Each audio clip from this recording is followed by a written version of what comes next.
اولاً تھوڑا سا میں یہ 12ویں شریف کے بارے میں عرض کر دوں کہ جیسے ہی میلاد مصطفیٰ صلی اللہ علیہ وسلم کا مہینہ آتا ہے اور مسلمان اس مہینے میں خوشی منا کے اللہ تبارک و تعالیٰ کی بارگاہ میں درجات کی بلندی کا سامان کرنے کا ارادہ کرتے ہیں تو شیطان کو بہت تکلیف ہوتی ہے، اور شیطان نہیں چاہتا کہ مسلمان اپنے نبی سے اظہار محبت کے ذریعے اللہ تعالیٰ کا مزید قرب حاصل کریں، تو سینکڑوں قسم کے وسوسے ہمارے ذہن میں ڈالنے کی کوشش کرتا ہے۔ بھئی خوشی کیوں مناتے ہیں، جھنڈے کیوں لگاتے ہیں، لائٹنگ کیوں کرتے ہیں، جلوس کیوں نکالا جاتا ہے، یہ کہاں سے ثابت ہے؟ کیا نبی کریم صلی اللہ علیہ وسلم نے ایسا کیا؟ کیا اس کا حکم دیا تھا؟ کیا خود صحابہ کرام نے ایسا کیا؟ کبھی کہتے ہیں صحابہ کرام ہم سے بڑھ کے عاشق رسول تھے، بتاؤ اگر کرنا ہوتا تو وہ کرتے، ہم کیوں کریں؟ تو اس طرح جب وہ پیدر پہ کویسچنز آتے ہیں، اور بات وہی ہے جو میں نے پہلے آپ کی خدمت میں عرض کی کہ ہمارے پاس ذہن میں دفاعی مواد تو موجود ہی نہیں ہوتا، وہ دلائل موجود نہیں ہوتے جس کی وجہ سے ہم سامنے والے کو قائل کر سکیں۔ تو بچے اولاً آتے ہیں گھر والوں کے پاس، جب وہاں سے کچھ نہیں ملتا تو وہ جاتے ہیں کسی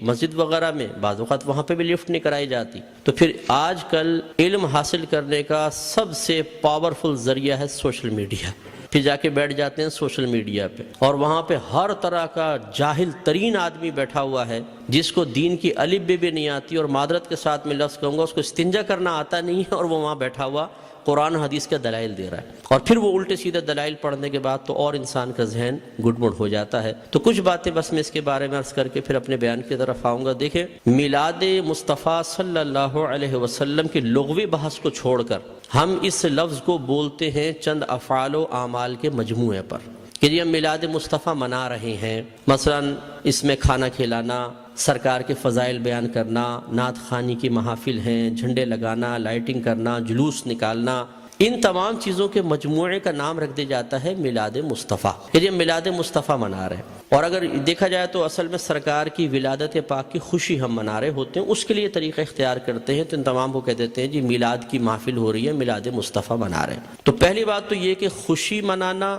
اور خوشی کا اظہار کرنا، یہ دونوں چیزیں قرآن کے حکم سے ثابت ہیں۔ اللہ تعالیٰ فرماتا ہے قُلْ بِفَضْلِ اللَّهِ وَبِرَحْمَتِهِ فَبِذَلِكَ فَلْيَفْرَحُوا، اے حبیب کریم صلی اللہ علیہ وسلم آپ ان لوگوں سے فرما دیجئے کہ اللہ کے فضل اور اس کی رحمت پر چاہیے کہ خوشی کا اظہار کریں۔ کہنے والا کون ہے؟ اللہ تبارک و تعالی۔ اور اگر میں آپ سے پوچھوں کہ اللہ کا سب سے بڑا ہم پر کیا گیا فضل کیا ہے اور اس کی نازل کردہ رحمت کیا ہے، تو ہر مسلمان بے اختیار کہے گا کہ ہمارے نبی کریم صلی اللہ علیہ وسلم سب سے بڑا اللہ کا فضل، سب سے بڑی اللہ کی رحمت کہ ہمارے سرکار کے قدموں سے ہمیں قرآن ملا ہے، ایمان ملا ہے، حتیٰ کہ اللہ تبارک و تعالیٰ نے اپنی معرفت بھی اس وقت تک چھپا کر رکھی جب تک اپنے حبیب کو ظاہر کرنے کا ارادہ نہ فرمایا۔ حبیب کو ظاہر کیا اور پھر اپنی معرفت ہم تک پہنچائی، تو ہم نے تو اپنے نبی کے ذریعے سب کچھ پایا، تو آپ سے بڑھ کر فضل اور رحمت اور کیا ہوگا؟ اور خود اللہ تعالیٰ فرما رہا ہے کہ مسلمانوں کو چاہیے، اے حبیب ان سے فرمائیے۔ یقینی سی بات ہے کہ کافر کو تو مکلف نہیں بنایا جا رہا نا، مخاطب مسلمان ہی ہوں گے، کہ مسلمانوں سے کہیے کہ اللہ کے فضل اور اس کی رحمت پر چاہیے کہ خوشی کا اظہار کریں۔ اور دوسری آیت میں فرمایا وَأَمَّا بِنِعْمَةِ رَبِّكَ فَحَدِّثْ، اور اپنے رب کی نعمت کا خوب چرچا کرو۔ حدث تحدیث سے نکلا ہے۔ تحدیث کا مطلب ہوتا ہے اللہ تعالیٰ کی کسی عطا کردہ نعمت کو کسی کے سامنے ظاہر کرنا، چاہے وہ قول سے ہو، جیسے ہم کہتے ہیں جی اللہ کا بڑا فضل ہے بونڈ لگ گیا، اللہ کا بڑا فضل ہے مکان بنا لیا، اللہ کا بڑا فضل ہے میرے بیٹے کی شادی ہو گئی، یہ ہم نعمت کا اعتراف اور اظہار کر رہے ہوتے ہیں۔ اور اسی طریقے سے مختلف اعمال و افعال سے بھی بعض اوقات تحدیث نعمت ہوتی ہے۔ ایک دفعہ ایک صحابی نبی کریم صلی اللہ علیہ وسلم کی خدمت میں آئے، جو پھٹے پرانے سے تھوڑے کپڑے پہنے ہوئے تھے، مفلوق الحال سے تھے، تو سرکار نے فرمایا کہ کیا تمہارے پاس کوئی مال نہیں ہے؟ عرض کیا رسول اللہ صلی اللہ علیہ وسلم الحمدللہ ہر طرح کا مال ہے، مویشی ہیں، دراہم ہیں، دنانیر ہیں، باغات ہیں۔ تو سرکار نے شاید فرمایا پھر اللہ کی نعمت کا اثر آپ پر ظاہر ہونا چاہیے، اپنے آپ کو ایسا نہ رکھو بلکہ ایسے لباس پہنو، ایسی عادات و اطوار رکھو، ایسا طور طریقہ رکھو کہ لوگ جان جائیں کہ اللہ تعالیٰ نے آپ کو نعمتوں سے نوازا ہے۔ تو بتائیے کہ جب میلاد مصطفیٰ صلی اللہ علیہ وسلم آئے تو کیا ہمیں اپنے نبی کی اس طرح خوشی کا اظہار نہیں کرنا چاہیے تاکہ یہ ظاہر ہو کہ اللہ تعالیٰ نے ہمیں اپنے نبی کی سب سے بڑی نعمت سے نوازا ہے؟ جب عام دولت کے لیے سرکار نے فرمایا تمہیں اللہ نے دولت دی ہے، اس کا اثر تم پہ ظاہر ہونا چاہیے، اس نعمت کا اثر ظاہر ہونا چاہیے، تو بتائیے کہ جب میرے سرکار تشریف لائے اس نعمت کا اظہار کیوں نہیں چاہیے؟ تو یہ دونوں چیزیں قرآن سے ثابت ہیں، تو خوشی منانا اور نعمت کا اظہار کرنا، جب اللہ تعالیٰ نے اس کا حکم دے دیا، اجازت دے دی، تو پھر ہر وہ طریقہ اختیار کرنا جائز ہوگا جس کو قرآن اور حدیث نے منع نہیں کیا ہے۔ یہ اچھی طرح اصول یاد رکھیے، کسی چیز چیز کے جائز قرار دینے کے لیے دلیل نہیں چاہیے ہوتی، کسی چیز کو ناجائز قرار دینے کے لیے دلیل درکار ہے۔ مثال کے طور پر میں آپ سب سے پوچھتا ہوں، جو آپ نے ٹوپیاں پہن رکھی ہیں جائز ہے کہ ناجائز بتائیں؟ بولیں، لائیں، ثابت کریں قرآن و حدیث۔ حضرت ثابت کریں کہ ایسی ہری پٹی نیچے اور اوپر سفید ہو، قرآن حدیث سے ثابت کریں۔ کر سکتے ہیں آپ؟ تو آپ کہیں گے بھی قرآن و حدیث سے اگر میں ثابت نہیں کر سکتا تم یہ بتاؤ کہ یہ جائز ہے ناجائز؟ اگر کہتے ہو ناجائز تم ثابت کر دو، میں نہیں پہنوں گا۔ اس طرح آپ نے چشمے پہنے ہوئے ہیں، آپ اس وقت رات کے تقریباً 9:30 بجے یہاں بیٹھ کر بیان سن رہے ہیں، لائٹنگ ہوئی ہے، یہ پکی چھت کے نیچے آپ بیٹھے ہوئے ہیں، میں مائک پہ بیان کر رہا ہوں، آپ اس کو سن رہے ہیں اسپیکر کے ذریعے، تو کیا یہ سب قرآن و حدیث سے ثابت ہے؟ یقینی سی بات ہے کہ نہیں۔ لیکن کیا یہ منع ہے؟ جب منع نہیں ہے تو پھر جائز ہے۔ یہ پہلا اصول یاد رکھیے گا۔ تو اگر کوئی آپ سے کہتا ہے کہ میلاد مصطفیٰ جائز ہے، آپ کہیں بالکل جائز ہے، وہ کہے قرآن و حدیث سے ثابت کرو، آپ کہیں کہ چلو میں بعد میں بولتا ہوں، پہلے تم یہ بتاؤ کہ ناجائز ہے کہ یس، تو تم ثابت کرو۔ کوئی ایک آیت لا کر ایسی بتائیں، کوئی حدیث جس میں اللہ یا رسول نے فرمایا ہو کہ میلاد مصطفیٰ نہ مناؤ، اور جب اللہ تعالیٰ اس کے رسول منع نہ کر رہے ہوں تو پھر آپ اور میں کون ہوتے ہیں منع کرنے والے؟ بعض کہتے ہیں کہ جی سرکار نے ایسا نہیں کیا، صحابہ کرام نے نہیں کیا، نہ اس کا حکم دیا۔ یاد رکھیں یہ بھی کوئی قاعدہ ضابطہ نہیں ہے کہ اللہ کے نبی حکم دیں تو ہم کریں، حکم نہ ہو تو نہیں کر سکتے۔ صحابہ کرام کریں تو ہم کر سکتے ہیں، صحابہ کرام حکم دیں تو ہم کر سکتے ہیں، ورنہ نہیں کر سکتے۔ یہ کوئی ضابطہ قاعدہ نہیں ہے۔ اصل چیز وہی ہے جو میں نے آپ کو بتائی کہ اگر اللہ تعالیٰ اس کے رسول نے منع کیا ہے تو منع ہوگا، اور اگر منع نہیں کیا تو بالکل جائز ہوگا۔ اب میں اس کی آپ کو تھوڑی سی مثالیں بتاتا ہوں۔ دیکھیں آپ کی مسجدوں پہ گنبد اور مینار بنتے نہیں بنتے؟ آپ پوچھیں، کویسچن کریں، ہر مکتب فکر کی عبادت گاہ کے اوپر گنبد اور مینار ہے، کیا اللہ کے نبی نے اس کا حکم دیا تھا؟ صحابہ کرام نے حکم دیا؟ یا اللہ کے نبی نے بنائے یا صحابہ نے بنائے؟ نہیں،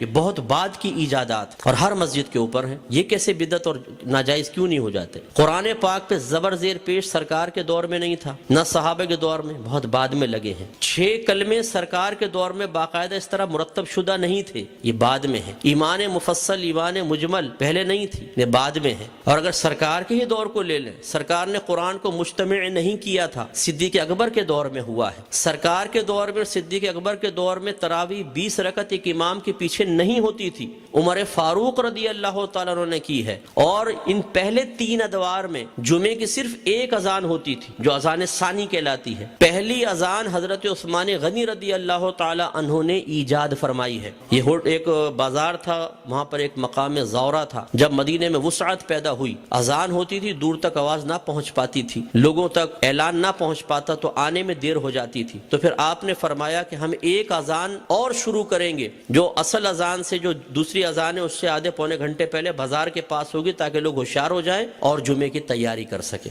ہر مکتبہ فکر جو جمعہ پڑھتا ہے وہ پہلی اور دوسری دونوں اذانیں دیتا ہے۔ وہاں یہ کویسچن کیوں نہیں پیدا ہوتا کہ جب اللہ کے نبی نے نہیں کیا تو پھر حضرت عثمان غنی نے کیسے کر لیا؟ اس کا مطلب ہے جب ضرورت پیش آتی ہے تو یہ اللہ کے نبی کی تعلیم ہے، خود صحابہ کرام نے ہمیں تعلیم دی ہے کہ آپ کسی بھی ایسی چیز کو شروع کر سکتے ہیں کہ جس کو اللہ تعالیٰ اس کے رسول نے منع نہیں کیا ہے۔ اسی طرح مدارس کا قیام آپ دیکھ لیں، ان میں سلیبس ہم نے رکھا ہوا ہے۔ اور اسی طرح میں آخری بات بس یہ مثال دیتا ہوں، ہر مسجد میں جماعت کے کچھ اوقات مقرر ہوتے ہیں، فجر اتنے بجے، ظہر اتنے بجے، عصر، مغرب، عشاء۔ کیا نبی کریم صلی اللہ علیہ وسلم نے حکم دیا تھا کہ اس وقت جماعت کرو؟ صحابہ کرام نے نہیں، ہم نے اپنی سہولت کے اعتبار سے کیا ہے۔ اور یہ ایک اعتراض کا بہت بڑا جواب بھی بن سکتا ہے۔ لوگ کہتے ہیں کہ آپ یہ 12ویں کا ہی انتخاب کیوں کرتے ہیں؟ یہ بتائیں۔ اپنے پاس سے دن خاص کر لینا صحیح نہیں ہے، اپنے پاس سے دن خاص کر لینا صحیح نہیں ہے۔ تو یہاں میں آپ کو سمجھا دوں کہ کسی ایک چیز کو دوسری چیز کے ساتھ خاص کرنا 2 طرح کا ہوتا ہے۔ اللہ تعالیٰ اس کے رسول نے خاص کیا تو اسے کہتے ہیں تخصیص شرعی،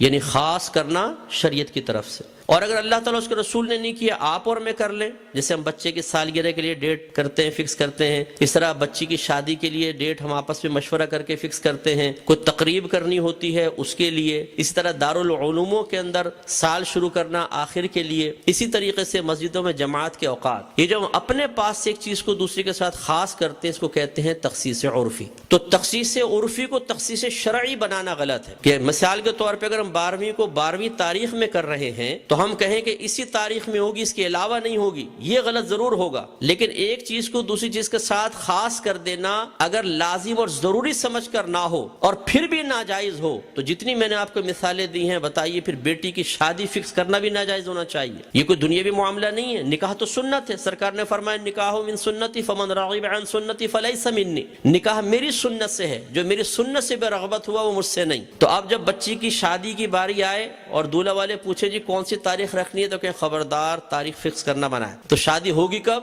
بس ہو جائے گی، بغیر فکس کیے، کر کے بتائیں پھر ذرا۔ تو یہ مطلب ایک بے وقوفی کی سی بات ہے۔ تو اس لیے جماعت کے اوقات مخصوص کر دینا اور اس سے 1 منٹ بھی آگے پیچھے نہ ہونا۔ امام صاحب اگر 4 منٹ بھی لیٹ ہو جاتے ہیں تو لوگ یوں ٹائم دیکھتے ہیں، بھئی امام کہاں گیا، اور پھر جو شور مچتا ہے پوری مسجد کے اندر، کچھ امتحان ہے۔ خود جماعت میں لیٹ پہنچے کوئی بات نہیں، امام صاحب 1 منٹ بھی لیٹ نہیں ہونے چاہیے، بالکل وقت کے اوپر جمعہ شروع ہونا چاہیے، وقت پہ جماعت۔ تو جو ہم نے اپنے پاس سے خاص کیا اس میں کتنی سختی کر رہے ہیں، ہر مکتبہ فکر کرتا ہے۔ تو خلاصہ کلام یہ ہے کہ اللہ کے نبی کی جب یہ میلاد کا موسم آتا ہے، اس قسم کے بہت سارے وساوس ہماری طرف متوجہ ہوتے ہیں۔ اصول بس یہی ہے کہ اللہ کے رسول نے اگر حکم نہیں بھی دیا، کر کے نہیں بھی دکھایا، لیکن منع بھی نہیں کیا، تو ہمارے لیے بالکل اس کے کرنے کی شرعی طور پر اجازت ہے۔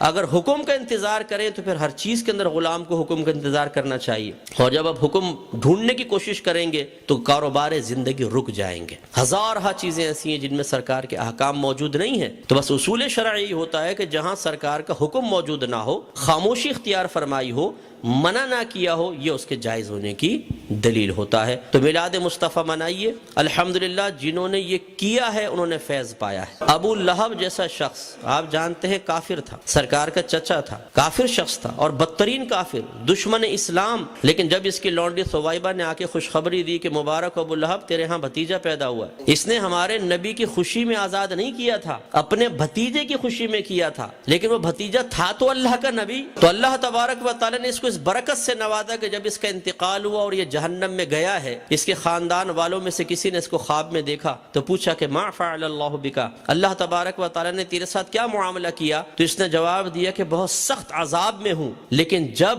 میں اس انگلی کو اپنے منہ میں لیتا ہوں کہ جس سے میں نے اپنی لونڈی کو آزاد کیا تھا، تو اللہ تبارک و تعالی اس سے پانی جاری فرما دیتا ہے۔ تو شیخ عبدالحق محدث دہلوی رحمۃ اللہ علیہ فرماتے ہیں لوگوں غور کرو، ایک دشمن تو ہمارے نبی کی خوشی منا کر جہنم میں راحت پائے، تو پھر ہم اگر اپنے حبیب کا میلاد منائیں، ان کی خوشی منائیں تو کتنی راحت پائیں گے۔ اور جب میرے سرکار صلی اللہ علیہ وسلم پیدا ہوئے تو خوشی تو اللہ نے بھی اس کا اظہار فرمایا، خوشی کا اظہار فرمایا، انعامات دیے، مبارکبادیں ہوئیں۔ آپ تاریخ اٹھا کے پڑھیں، جب میرے آقا صلی اللہ علیہ وسلم کی ولادت ہوئی، ہر پرندے اور ہر جانور نے ایک دوسرے کو مبارکباد دی ہے کہ ہمارے نبی پیدا ہو گئے۔ فرشتے ایک دوسرے کو مبارکباد دے رہے تھے، حدیثوں کے اندر موجود ہے، فرشتے مبارکباد دے رہے تھے۔ اور اس زمانے میں جتنی حاملہ عورتیں تھیں اللہ تبارک و تعالی نے سب کو بیٹوں سے نوازا، اور وہ قحط سالی کا دور تھا، لیکن جب میرے آقا صلی اللہ علیہ وسلم پیدا ہوئے تو عرب کہتے ہیں کہ اتنی فصلیں ہوئیں، اتنا چارہ ہوا، اور ہمارے اونٹ چارہ کھا کھا کے اتنے موٹے ہو گئے کہ ہمیں خوف ہوا کہ شاید یہ چربی کی شدت سے پٹ پڑیں گے، اتنا اللہ نے نعمتوں سے نوازا ہے۔ تو خلاصہ کلام یہ ہے کہ میرے آقا صلی اللہ علیہ وسلم کی میلاد مصطفیٰ منانا یہ بہت بڑی سعادت کی بات ہے۔ وسوسوں سے قطع نظر خوشی کے ساتھ میلاد مصطفیٰ منائیں، انشاءاللہ برکت حاصل ہوگی۔